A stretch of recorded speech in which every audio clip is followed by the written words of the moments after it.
Bağışlayan və mehriban Allahın adı ilə xoş niyyət və təmiz qəlblə hər birinizi Ramazan və Cəmiyyət proqramında salamlayırıq. Bugün çox vacib və çox maraqlı mövzular haqqında danışacağıq. Lakin mövzularımıza keçid almamışdan əvvəl istəyirəm sizə bugünkü qonağımızı təqdim edəm. Bugünkü qonağımız cəmiyyətimizdə tanınmış dəyərli ruhanilərimizdən biri olan və həmçinin Ümumi Gürcüstan Müsəlmanları Ali Dini İdarəsinin sədri olan Mirtağı Əsədovu salamlayırıq. Mən də sizlər salam. Xoş gördük Mirtağı bəy. Sağ olun, mən təşəkkür edirəm sizlərə, verilişinizə uğurlar arzulayıram. Bu gözəl ayda hər bir kəsin tutduğu orucun, qıldığı namazların və etdiyi duaların Allah dərgahında qəbul olmağını diləyirəm. Bəli, dəvətimizi qəbul edib gəldiyiniz üçün təşəkkürümüzü bildiririk bir daha. Biz ilk sualımız bu yöndə olacaq ki, Ramazan ayı çox insanlar fərdi və yaxud sosial yardımlaşma kimi bilirlər. Sizcə Ramazan ayı bu ikisinin kəsişməsində elə bil ki, bizə hansı vahid insan modelini təqdim edir? Bismillahirrahmanirrahim. Ramazan el-mübarək təkcə oruç tutmaqdan ibarət deyil. Bunun geniş mahiyyəti var. Burada həm fərdi yanaşma var, həm ictimai yanaşma var. Fərdi yanaşmalar budur ki, biz Allahla öz aramızda Allahın buyruğuna əməl edirik, bu orucu tuturuq. Bunun sabah, məsələn, sübhdən axşam əzanına kimi ac qalırıq. Allahın bizdən tələb elədiyi təklifdir. Bu fərdi bir məsələdir. Amma bunun ictimai mesajı, ictimai tərəfi bunun özündən daha genişdir. İctimai məsələsi budur ki, insan bu aclıqda psixoloji olaraq nələr keçirir, nələr duyur. Bu həqiqətən cəmiyyəti də duya bilirmi? Cəmiyyətdə yaşanan o milyonlarla, minlərlə ac insanların keçirdiyi hisslərə şərik ola bilirmi? Onların o dünyasının içinə girə bilirmi? Yoxsa elə bunun üçün sabahdan axşama aclıq mı qalır?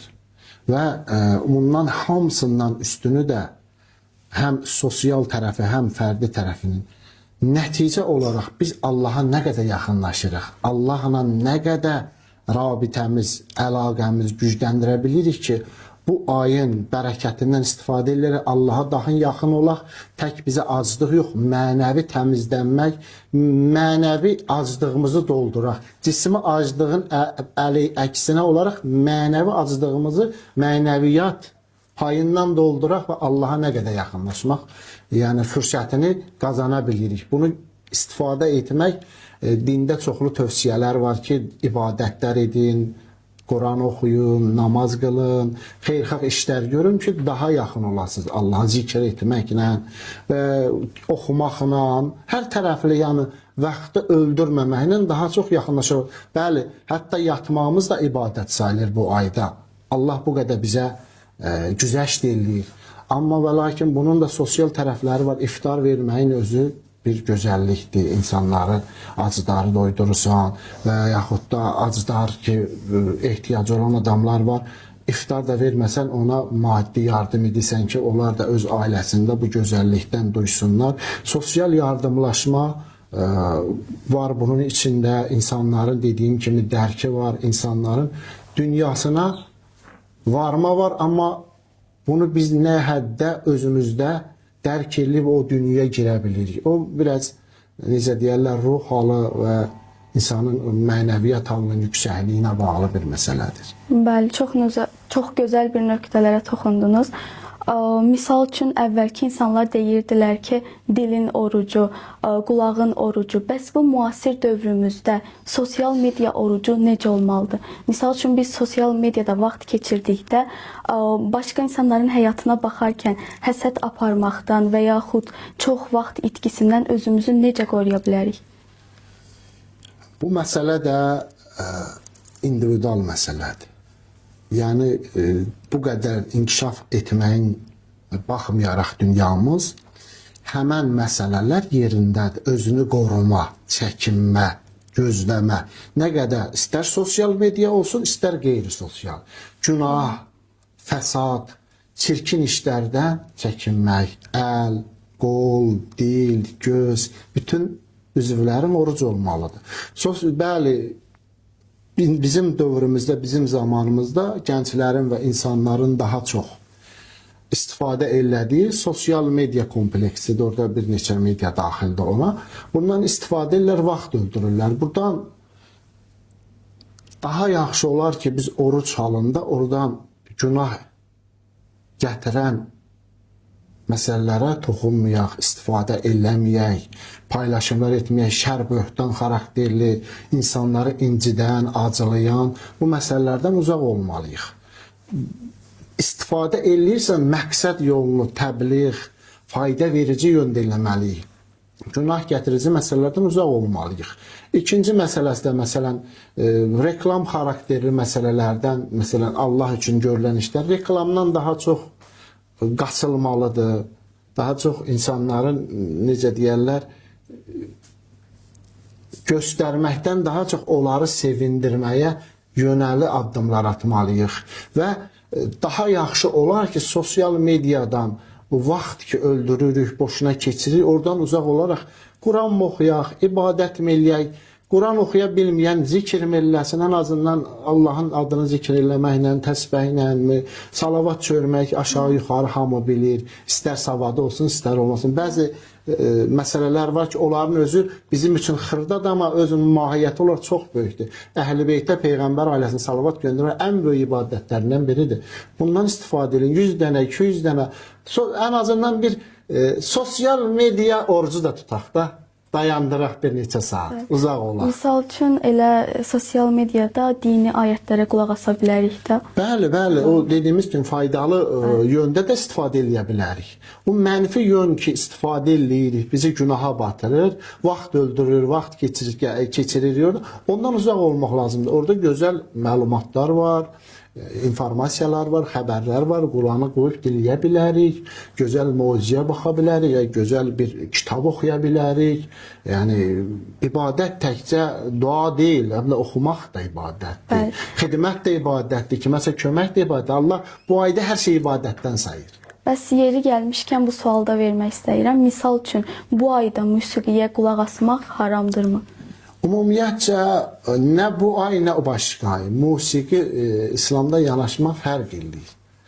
O musiqilər ki, insanı günaha çəkir, onlardan qaçılsa yaxşıdır. O musiqi ki, səni günaha yox, Allaha yaxınlaşdırır, dinləyə bilərsən. Yəni bizim Quran da musiqisidir, əzan da musiqisi. Musiqi təkcə bizim o bildiyimiz deyil. Musiqi geniş anlamda. Onun elmi var, fəlsəfəsi var. Quran avazla oxumaq da musiqi, muğam da musiqidir. Yəni əzan da musiqidir. Amma nəyə qulaq assan, nədə vaxtını keçirsən, məsələ odur. O musiqi səni günaha aparırsa, ondan qaçmaq lazımdır. O musiqi ki, Allaha yaxınlaşdırır, onu dinləmək lazımdır. Belə ona yaxınlaşmaq lazımdır. Bəli, yəni bu ayda biz hər addımımız qurbətən ilə Allaha yaxınlaşmaq olmalıdır. Allahın razılığını qazanmaq, yaxınlaşmaq təkcə ibadət yox, başqasını sevindirmək də ona yaxınlaşmaqdır. Başqasına qulluq eləmək də ona yaxınlaşmaqdır. Yəni hər bir şey ibadətdən sayılır. Allah üçün bir şey yoxdur ki, Allahın nə bizim namazımıza ehtiyacı var, nə orucumuza, nə verdiyimiz iftara. Hamısı özümüz üçündür. Hamısı özümüz üçündür. Və biz ona mənəvi olaraq nə qədər yaxınlaşırıq. Bu da insanlar fiziki olaraq ət sümükdən ibarətdir. Amma o ruh halı ki var, o fərqlidir.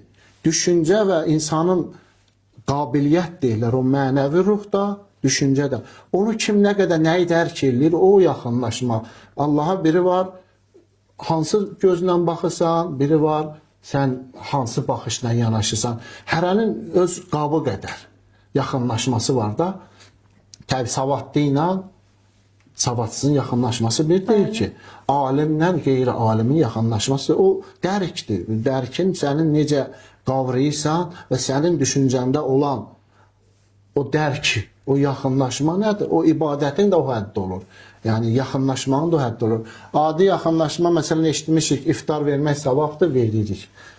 Məsələn, nə bilim, ya sədəqə vermək savabdır, bunu veririk. Amma bunu dərk üzündən edənlər daha ali dərəcədə olur. Daha, necə deyərlər, yuxarı etaba, irfanı dinlən desək, Allaha daha yaxın olur və fəna fillah da ona daha Allahda yox olurlar, özlərini orada yox eləyirlər. Cismi olaraq yox, mənəvi olaraq. Ora qədər yaxın olursan ki, sənin üçün dünya və dünya maddiyyətin heç bir əhəmiyyəti olmur. Bəli. Bəs əsasən Ramazan ayı gəldikdə biz görürük ki, cəmiyyətimizdə belə necə deyərlər ki, bir nəzakət, məşhur nəzakət dalğası olur və insanlar bir-birinə daha çox səbirli, daha çox dözümlü olmağa başlayırlar və günahdan qaçınırlar. Yəni sizcə bu bizim öz xarakterimizdirmi, yoxsa biz 30 günlük mənəvi bir rol mu oynayırıq? Mən buna tam əks yanaşardım. Necə? Yenə deyirəm, öncəki cavabda vurğuladım, fərdi yanaşmalardır. Bəli, din deyir ki, səbirli ol. Amma mən əksini görürəm, çoxu səbirdən çıxırlar. İstədiyi qıdıya ala bilməyəndə biri siqaret çəkə bilmir, əsəbləşir. Biri 3-4 gündə vaxt yemək yeyə bilmir. Başqası ondan sual soruşsa acı cavab verir. Acılıyır, dava istəyir eləyə. O fərdidir, individualdır. İnsanın ruh halının, necə deyirlər ki, bəli, din bizə deyir, səbir də, bu səbir ilə böyük baş məsələ səbirdir. Elə orucu tutaraq da səbirlə hədəfə çatırsan. Səbirli ol, insanlarla xoş davran. Amma bəzi insanlar özünü kontrol edə bilmir. Bu, necə deyərlər, bu qəsdən eləmir. Özü bilmədən bu bəzi, məsələn, ruh halı ki keçirdir, ona toxunur. Özündən asılı olmayaraq hər bir sözü acı qəbul edir. Yəni, o fərdi yanaşmalardır. Dini yanaşmada bəli. Allah deyir ki, səbirli ol. Nəinki Ramazanda, həmişə səbirli ol. Dinləməyi bacar, insanlara xoş davran, acılama, gözəl qarşıla. Kömək də edə bilməsən, dinlə. Cavabını da xoş ver ki, mənim əlimdən gəl. Ramazanda da, məsələn, bu gözəl ayın gözəl buyruqları var. İftar vermə, sevindirmə, insanları, necə deyərlər, daha çox bu çətinliklərdən çıxartma, bu vurğular var və özünün Allaha daha yaxın olmağı. Niyə? O bir ayda da yaxınsan, bu ayda deyir, Allah bütün pərdələri götürər, bütün qapıları açar. Yəni, xüsusi vaxt təyin eləməz, hər şeyi götürər. Xoş o insanın halına ki, bu ayda özünü bağışlatdırsın. Xoş oldu. Yəni, fürsət axtarır ki, səni məni bağışlasın. Bir xırda günahımızı. Niyə? Allah üçün Ramazanda bütün pərdələr qalxar. Deyir, ey mənim ümmətim, ey mənim yaratdıqlarım, istifadə edin bu gözəllikdən. Bu sizin üçün cənnət qapısıdır, fürsətdir. Siz nə qədər dəyər. Bəzi adamlar yanından keçər, bəzi adamlar qapısına kimi yaxınlaşar, bəzi o başa vurar, bəzi ortasında qalar. O mənəvi anlamda, fiziki anlamda hamı 30 günü tamamlayır. 30 gün tamamlanır. Mənəvi anlamda biz necə keçirir? Bəzi də orucun yanında gedər. Elə bilər oruçdur. 30 gün aclıq qalar ona, amma ayın sonunda əlində bir şey qalmaz. Çünki günahı da bərabər aparıb özündən. O günah deyir, yandırır axı savabı. Gələk günahdan da əlin də oruc olsun, dilin də oruc olsun, gözün də, qulağın da, qəlbin öz də. nəfsimizdə kontrol eləməyi də Bu hamısı bir yerdə olmalıdır. Yəni, aqressiyamızı biz oruçluq ayında kontrol eləməliyik. Mütləq və elə orucun gözəlliyi də budur ki, sən özünü necə tapa bilirsən. Özünü tap, özünə qayıt. O özünü dərk mühümdür. Özünü biz necə dərk eləyirik. Bəziləri, mən deməzdim, rol oynayırlar. Rol oynayan həməşə oynayır. Ona Ramazan qeyri-Ramazan fərq eləmir. Nəyi var odur onların? O eşidib ki, iftar vermək lazımdır, verir. Burada daha çox savab var. Allahın bütün pərdələri götürər, qapılar açılar. İstir faydalansın. Yəni, öncəki cavabımıza qayıdır. İnsanın qavı, elmi, dəyəri, qabiliyyəti qədərdir yanaşmalarımız. Fərdə qayıdır. Yəni, biz potensialımız nədir? Nə götürürük? Necə yanaşırıq məsələyə? Belə rol deməzdim, yox. Yəni onu mən belə qəbul eləyərdim ki, insanların qabiliyyəti qədər yanaşırıq məsələyə.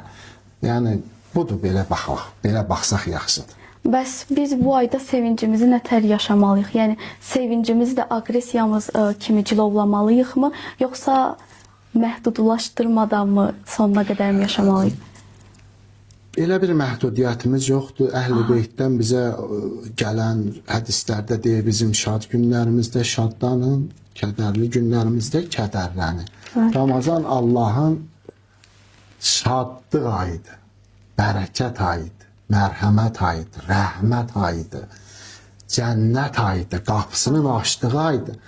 Dərk eləyən elə əsl şadlığı budur elə, bu aydadır.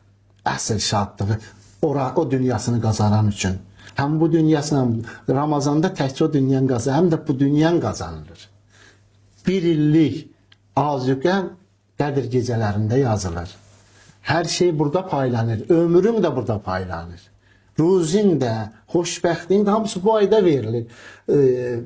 Yəni, başdan ayağa sevinç və şadlıq ayıdır. Biz şadlıq bizim o cəmiyyətdə keçirdiyimiz cəm halında çığırtı, bağırtı yox. Mənəvi şadlıq, gözəl, təbii gülə də bilərik, insanın fitrətidir. Kədər, gülmə, bunlar bizim fitrətimizdə qoyulubdur. Amma o şadlıq dediyimiz o günah gətirən şadlıqla olmamalı. Çox gözəl izah elədiniz. Bəs indi ictimai suallara keçmək istəyirəm. Misal üçün siz ruhani bir şəxs olmağınızla yanaşı, həmçinin sosial, ictimai fəaliyyətləriniz də mövcuddur. Bəs belə deyək ki, və son illərdə, yəni siz İraqda təhsil alırsınız, düz deyirəm də. Bəs siz Uqumadidə yoxsunuzmu, yəni bu aralarda? Deməli, biz bir neçə ildir Gürcüstanda çox az oluruq. Daha çox təhsillə əlaqədar İraqa hicrət eləmişik. Uqumadidə varıq və Uqumadidə öz Ümumi Gürcüstan Müsəlmanlar Ali Dini İdarəsi öz fəaliyyətində vardı, davam eləyir. Əvvəlki gündə necə idi, bu gündə elədir. Sadəcə bizim o aktiv fəaliyyətimiz nisbi zəifləyibdir. Çünki biz əvvəl bu daxildə olduğumuz üçün daha çox məsələlərdə reaksiya verirdik, daha çox məsələlərdə olurduq. Təhsillə əlaqədar olduğumuz üçün bildiyimiz, qüdrətimiz həddə, o şeylərdən xəbərimiz olduğu həddə məlum fikrimizi bildiririk, reaksiyamızı ortaya qoyuruq və dini təbliğimiz də yenə həmişəki kimi öz yerində, burada olsaq da, orada olsaq da, yəni idarənin fəaliyyəti də yerindədir, biz də oradayıq, yerindəyik. Yəni bizim üçün dəyişən heç nə yoxdur. Sadəcə bizim zamansal olaraq Gürcüstan daxilində olmamamız müəyyən şeylərdə bu kimi sualları doğurduq ki, siz varsınızmı, yoxsunuz? Varıq, biz oradayıq və əlhəmdülillah ki, Ümumi Gürcüstan Müsəlmanlar Ali Din İdarəsi öz xətti, öz üzü, öz yolu var, öz imzasını atmış bir qurumdur.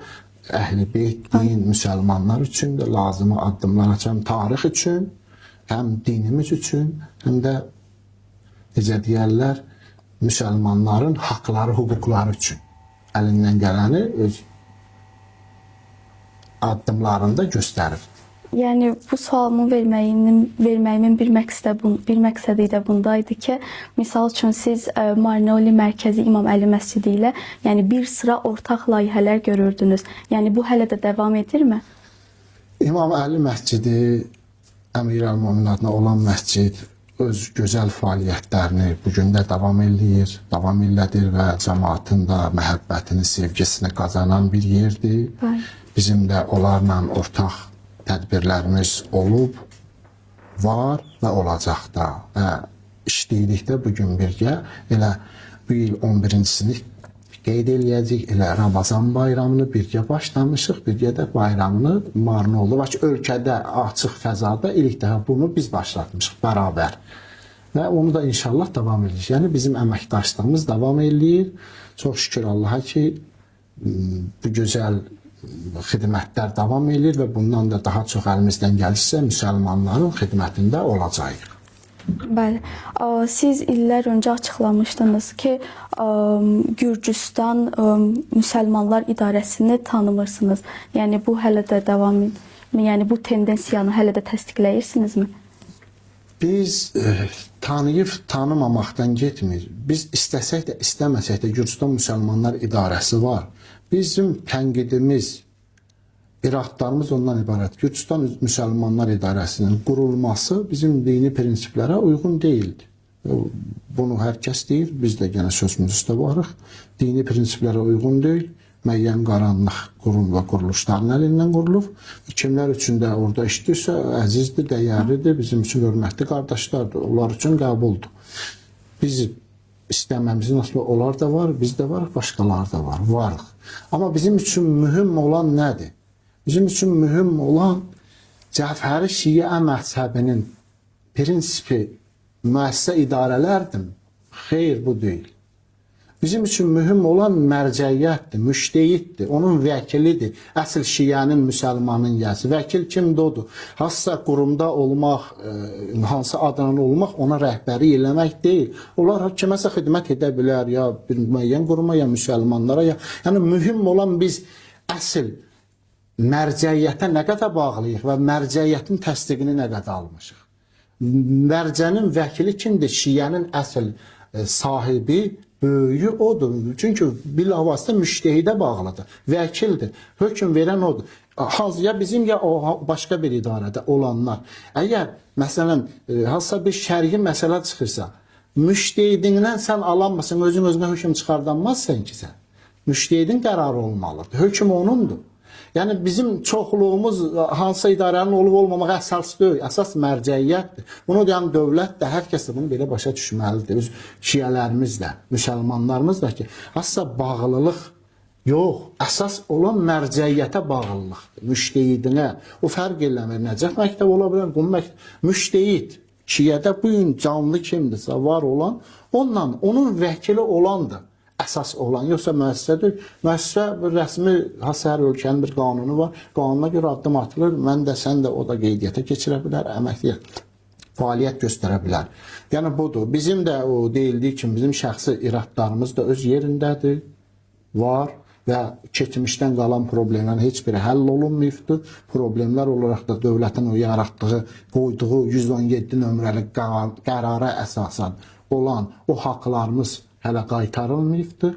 O bizə qarşı haqsızlıq öz yerindədir və tənqidlər də öz yerində. Amma onunla bərabər olaraq bir daha vurğulayıram, əsas olan müştehiddir, müştehidlik məktəbinə bağlılıqdır və onun vəkilliyidir. Hətta 2 ay bundan qabaq İslam dünyasının böyük müştehidlərindən biri Seyyid Ayətullah Rüzma Sistani bir bəyanatı yayıldı ki, dövlətdən pul alan ruhanilərlə arxasında namaz qılmayın.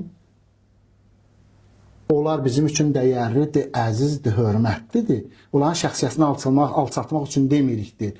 Şiənin gələcəkdə xətərə düşməməyi üçündür. Uzaq durun, yəni dövlətlərdən qaçın. Pullarını qəbul eləməyin, onlardan qaçın. Məqsəd budur. Müstəqil olmalıdır şiə ruhanisi. Yəni şiənin yəsi, bu gün diri yəsinin biri budur. Başqası yoxdur ki. Biri budur, başqalar da və ümumi mötərizə içində bütün müştehidlərin də rəyi budur. Şiə üləması müstəqil olmalıdır, bağlantı. Kimsə buna bəhanə gətirib özündə haqq qazandır, bu şəxsi məsələlər. Müştehidlərin düşüncəsi tarix boyu İmam zamandan sonra bu günə kimi budur ki, şiə mərcəiyyətə bağlı olmalıdır və xalqına bağlı olmalıdır. Mərcəiyyət əlinlə idarə olmalıdır. Hassasa müəyyən qurum, quruluşlar yox. Müəssisələr ola bilər olsun, bu qanunla qadağa deyil. Siz məscidlərin hökumət tərəfindən qəsb edildiyini bəyan edirdiniz. Yəni hətta buna əsasən də müvafiq qurumları da məhkəməyə vermişdiniz. Yəni buna əsasən bu barədə izləyicilərimizi məlumatlandıra bilərdinizmi? Nəticə nə yerə qaldı, nə baş verdi? Bəli, doğru vurğuladınız. Ölkədə olan məscidlər problemlə əlaqədar olaraq bir neçə məhkəmə prosesi başlanmışdı.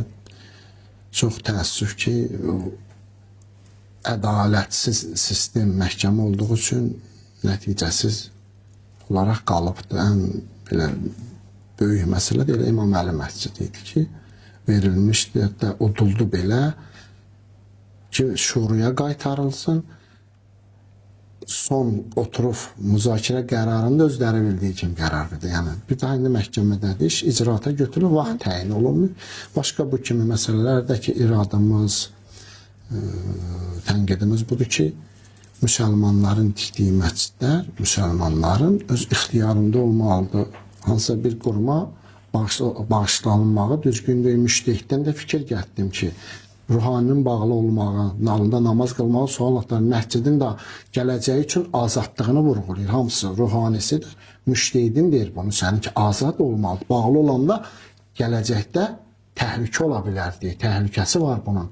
Deyir bizim o qardaşlar, ruhanilər hamısı əzizdir, dəyərlidir, amma getməsinlər bu işlərə.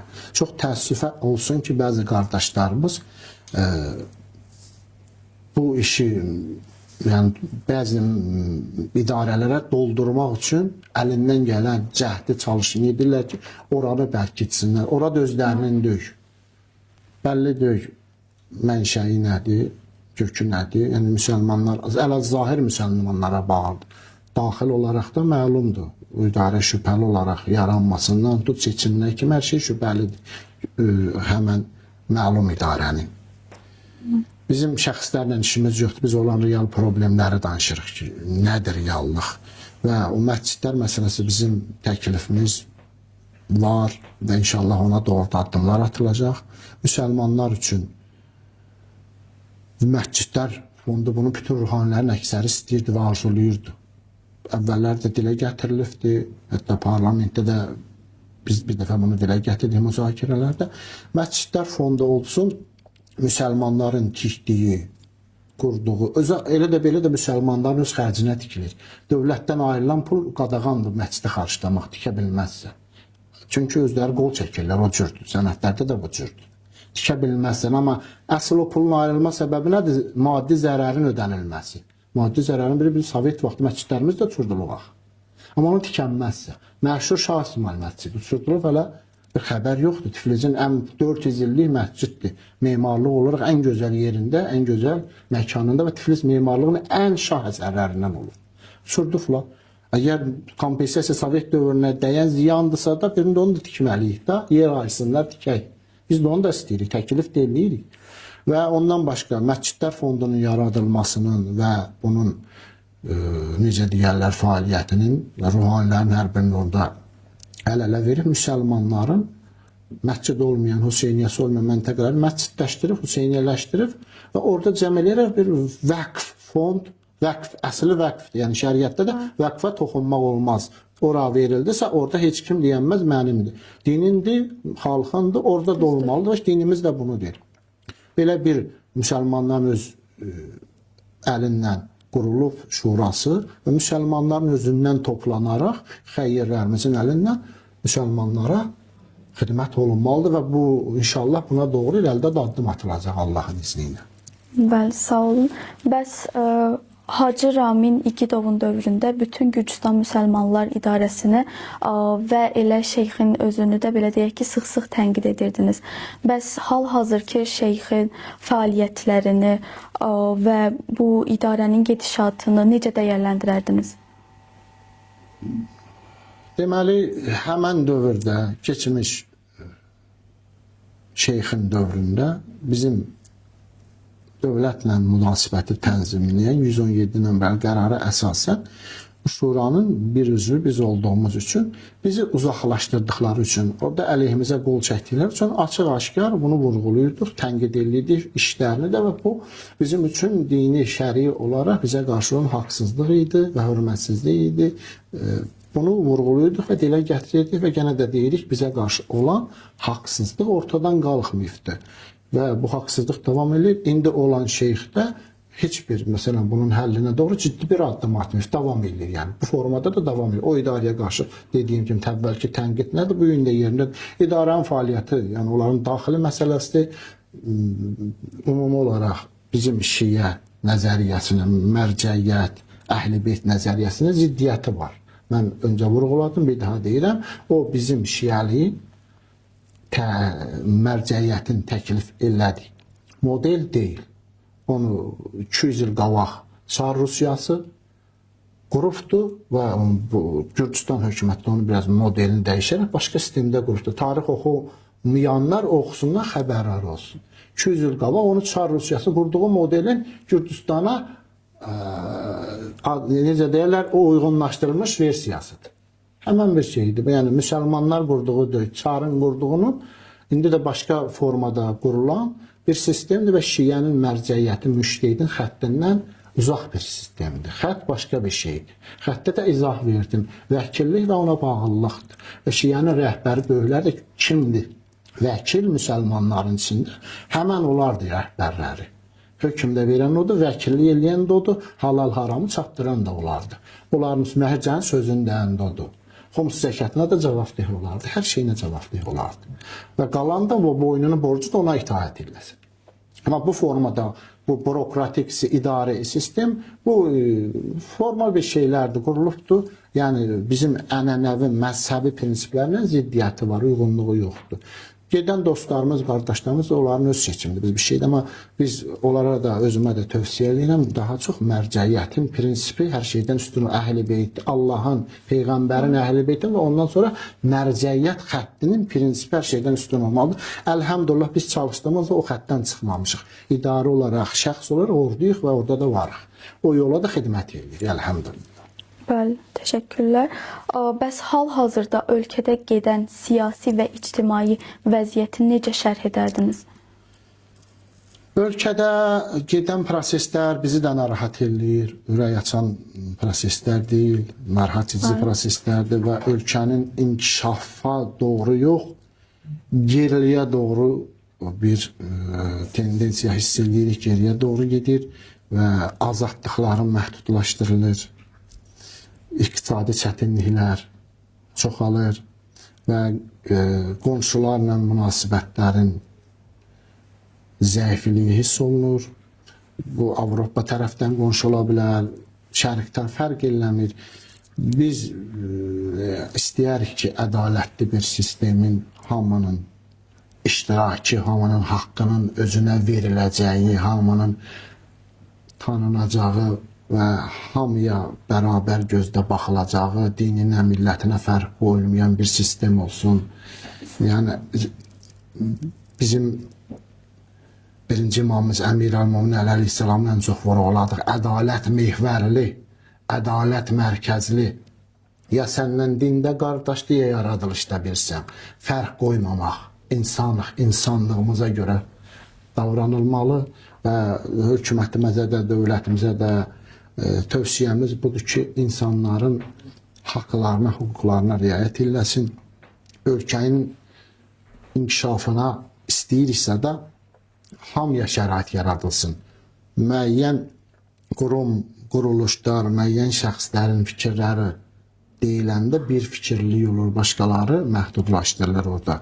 Bu isə ölkəyi tək fikirli, tək qütüblü bir sistem aparır. Bu isə ölkəmiz üçün biz balaca ölküyük, böyük deyilik, yaxşı deyil. Və Yəni demokratiya sayılmır, eləmi? İnsan haqları mı deyək, insan mərkəzli seçim mi deyək, demokratiya mı deyək, hər nə desək, fərq eləmir. Mühüm olan budur ki, dünyanın özü çalxantıdadır. Geopolitik olaraq dünya qarışıqdır. Dünya qarışdığı üçün qərb, şərq, hamı qarışdığı üçün bizim hökumət başında olanlar bu fürsətlərdən istifadə edərək milləti, xalqı qoruma adına hərənin öz bir yanaşması və bu adlarla öz hakimiyyətlərini saxlamaq üçün bu kəlmələrdən istifadə edirlər. Yəni real dünya özü normal deyil. Dünyanın özü də qarışıqdır geopolitik olaraq. Heç ürək açan deyil.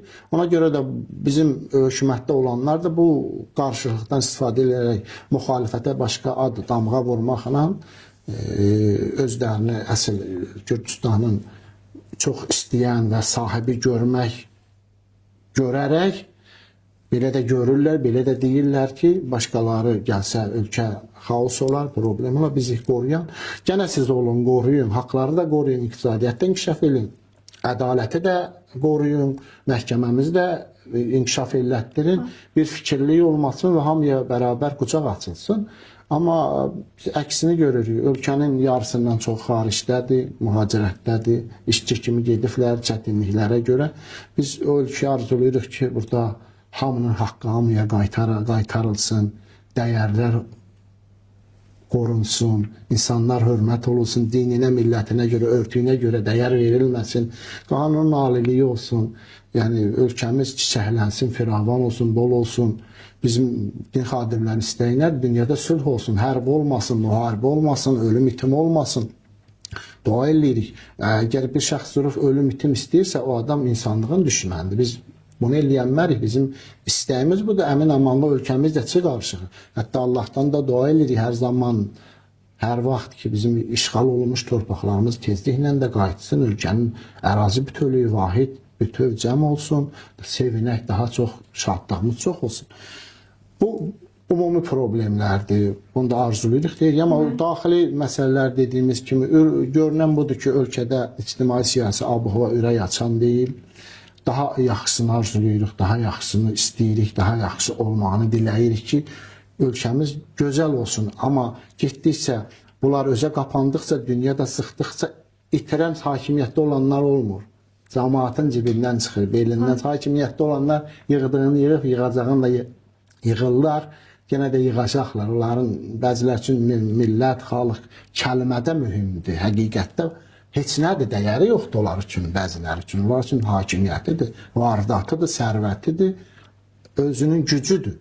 Orada stolda nə qədər qalacağıdır, yoxsa bəzən millət dildə deyilir. Həqiqətdə millətin dərdinsə də millətə ürəyi yanandır. O fərq eləmir. Din xadimi də ola bilər, siyasətçi də, adi adam da ola bilər, yazıcı da ola bilər. Olmuyor. İnsanın vicdanı olmalıdır. Vicdan çox mühümdür. Vicdanı duyğu ki, sosial hissiyat ki var, sənin o çərvi yandırır, milləti və insanlığa acıysan, yanırsan, o olanda sən insanlığı düşünə bilirsən. Ramazan da bizə bunu aşılayır. Tək azlığını yox, düşünməyi, onun acısını dadmağı, nəinki müsəlman, insanlığın o çətinliyini duymağı və özünə qaytarışı sənə aşılayır ki, və onu duyduğum acılıqdan sonra bir düşün, o çətinliyi başqaları da yaşır. Onun yerinə qoy özü, sonra özünə bax, özünə qayıt, öz mənəvi dünya, həqiqətivə qayıt. Kimsən? Sən dəyərin nədir? Onu dərk. Allah bizi o həqiqətinə qayıdıb, özünü dərk eləyən, həqiqi millətə, dövlətə, millətə, insanlığa xidmət eləyənlərdən qərar versin. Amin. Çox belə açıq və birbaşa izah elədiniz. Çox sağ olun bir daha həqiqətən də. Yəni son olaraq bu mübarək ay münasibəti ilə izləyicilərimizə nəyi tövsiyə etmək istəyərdiniz? Hörmətli, dəyərli izləyicilərimiz, müsəlmanlarımız və başqa izləyənlərimiz, hər kəs. Bu ayda çalışdığımız qədər Allah istəyən kimi yaşamalıyıq. İnsanlığa xidmət eləyən bir insan olmalı, küslülüksə barışmalıyıq, kinləri, nifrətləri qırağa qoymalıyıq. Həqiqi insanlığımıza qayıdıb, insanların o çətinliyini duyub, hiss eləyib, onları sevindirəcək bir addımlar ataq.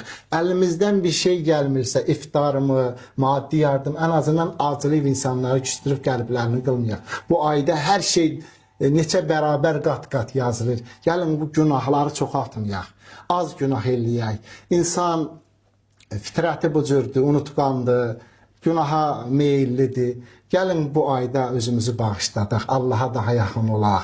Biz bu dünyada keçiciyik, əbədi deyil. Həqiqətimiz bura deyil, mənəvi olandır. Bizim ruhumuz, cisim aradan gedəndir.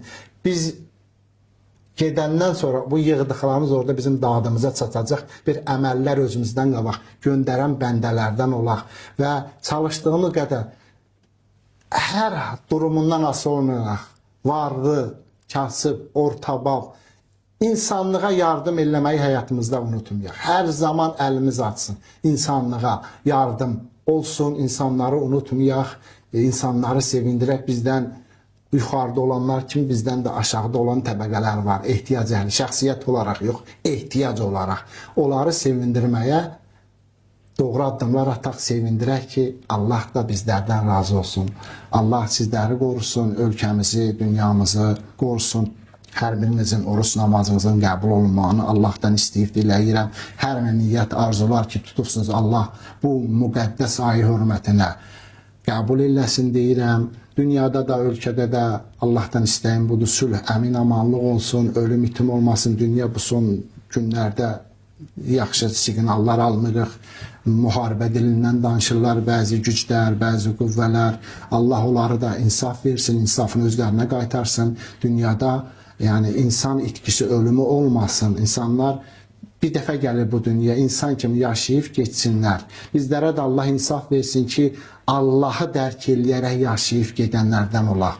Ən son duam, ən böyük istəyimiz də budur ki, Allah Mövlamız, sahibimiz, ağamız, İmam Zaman ağanın Əccəlallah fərəcən zuhurunu tez və təcil etsin ki, həqiqi sahibimiz olandan başqası yox. Dünyanı özü düzəltsin, öz nuru ilə insanları qərq eləsin, ədaləti ilə bütün bəşəriyyəti zülmdən xilas eləsin. Allah sizləri qorusun.